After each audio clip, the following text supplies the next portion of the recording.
Bismillahirrahmanirrahim. In this video, we will talk about topic De Morgan's law.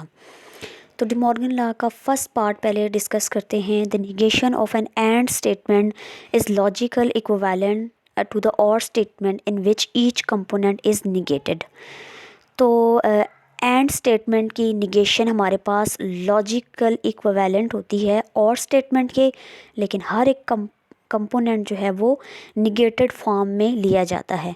अगर हम इसको symbolically लिखें तो ये हमारे पास P एंड Q ये एंड स्टेटमेंट है और इसकी जो निगेशन है, निगेशन ये हमारे पास लॉजिकली इक्विवेलेंट होगी और स्टेटमेंट के. और जो इम्पोर्टेंट बात है यहाँ उन्होंने एक्सप्लेन की है, in which each component is negated. हर एक कंपोनेंट जो है वो निगेटेड फॉर्म में लिया जाएगा. P को देखें तो इसके साथ भी निगेशन है, Q को देखें तो इसके साथ भी निगेशन है. तो ये हम इसको अगर समराइज़ करें तो ये है हमारे पास एंड स्टेटमेंट की निगेशन लॉजिकली इक्विवेलेंट होती है और स्टेटमेंट के, लेकिन हर एक कंपोनेंट उसमें निगेटेड फॉर्म में, निगेशन फॉर्म में लिया जाता है. तो second part De Morgan law का देखते हैं. The negation of an or statement is logically equivalent to the and statement in which each component is negated. तो अगर हमने और स्टेटमेंट की जो निगेशन है वो लॉजिकल इक्विवेलेंट होगी एंड स्टेटमेंट के, जिसमें हर एक कंपोनेंट जो है वो निगेशन फॉर्म में लिया जाएगा. सिंबॉलिकली अगर देखें, ये हमारे पास और स्टेटमेंट है P और Q. इसकी अगर हमने निगेशन फाइंड करनी है तो according to the De Morgan law ये लॉजिकली इक्विवेलेंट होगा एंड स्टेटमेंट के, लेकिन हर एक कंपोनेंट जो है वो निगेशन फॉर्म में लिया गया. P भी निगेशन फॉर्म में है, Q को देखें तो वो भी निगेशन फॉर्म में है. तो इसको याद रखना बहुत आसान काम है कि एंड की निगेशन और स्टेटमेंट के लॉजिकली इक्विवेलेंट होगी, लेकिन कंपोनेंट जो है वो निगेशन फॉर्म में लेने हैं. तो सेकंड पार्ट देखें तो और स्टेटमेंट की जो निगेशन है वो एंड स्टेटमेंट के लॉजिकल इक्विवेलेंट होगी, लेकिन हर एक कंपोनेंट जो है वो निगेशन फॉर्म में लेना है. ठीक है, इसको इसके एक फर्स्ट पार्ट का या सेकंड पार्ट का किसी एक का प्रूफ कर लेते हैं और दूसरे का प्रूफ फिर उन्हीं रूल्स के अकॉर्डिंग आसानी से किया जा सकता है.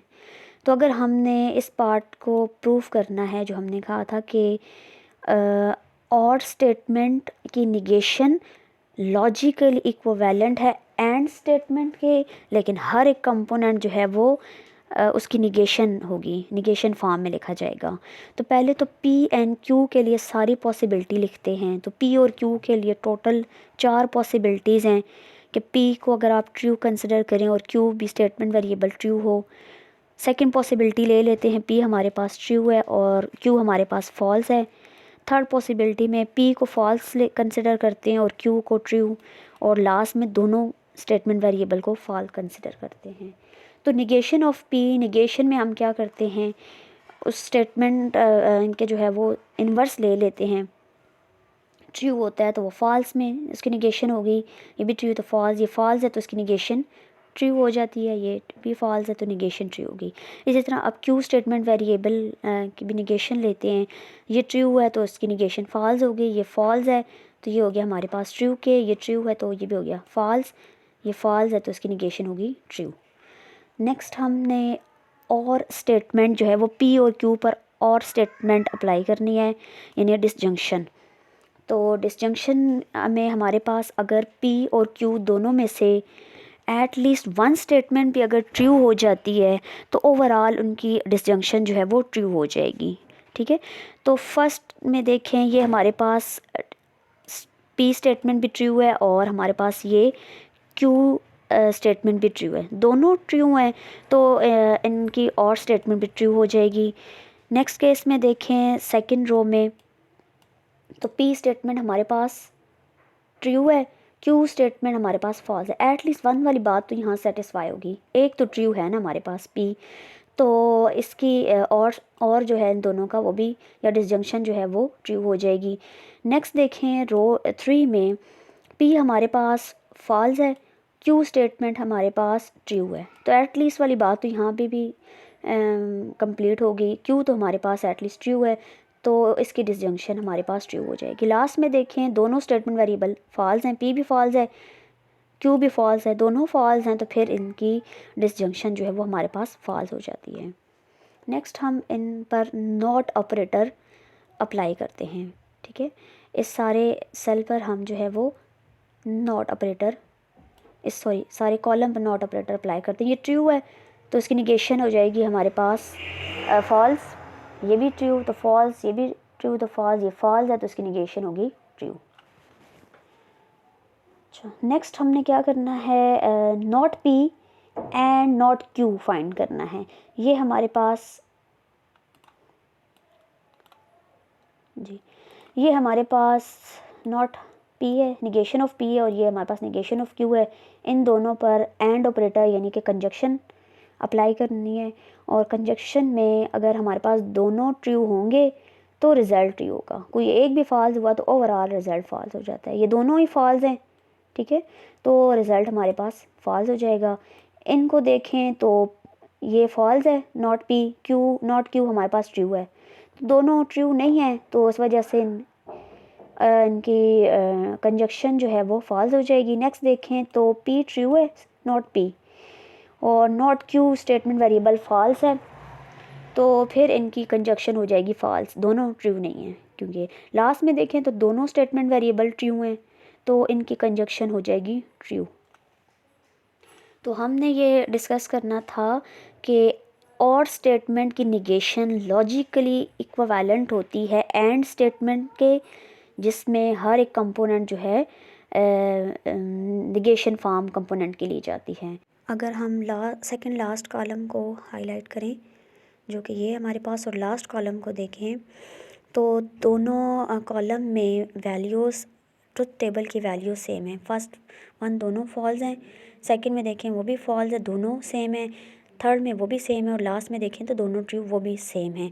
तो हम कह सकते हैं कि ये हमारे पास लास्ट दो कॉलम लॉजिकली इक्विवेलेंस हैं, क्योंकि वैल्यूज़ दोनों की सेम आ रही हैं। तो ये हमारे पास लॉजिकली इक्विवेलेंस हुआ। ये हमने डी मॉर्गन का फर्स्ट पार्ट किया है, सेकेंड पार्ट भी सेम ऐसे किया जा सकता है। डी मॉर्गन लॉ की एग्जाम्पल डिस्कस कर लेते हैं।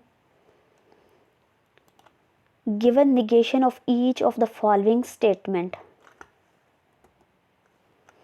the fan is slow or it is very hot। the fan is slow और स्टेटमेंट यूज़ हुई है, और it is very hot।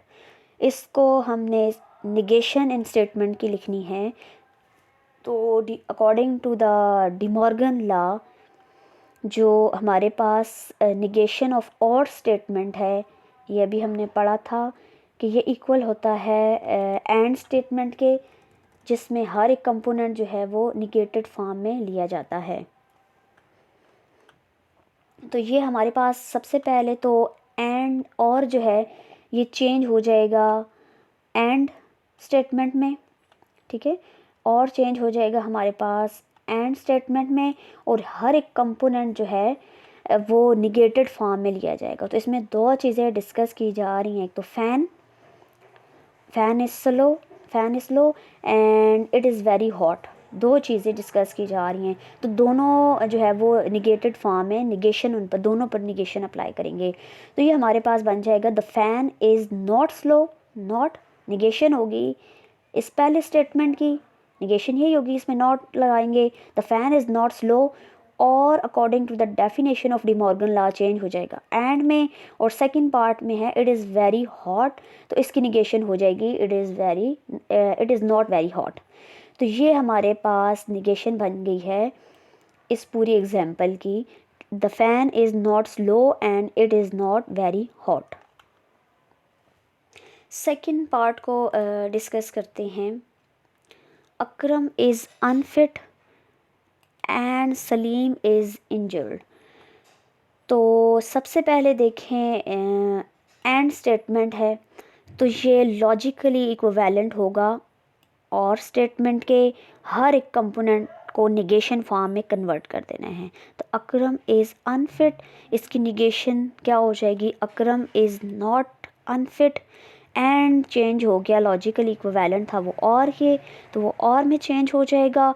और सलीम इज़ इंजर्ड, इसकी अगर हम निगेशन देखें तो वो हमारे पास बनती है सलीम इज़ नॉट इंजर्ड। तो इस पूरे स्टेटमेंट की निगेशन बन गई है Akram is not unfit and Salim is not injured. यहाँ हमारा टॉपिक कंप्लीट होता है।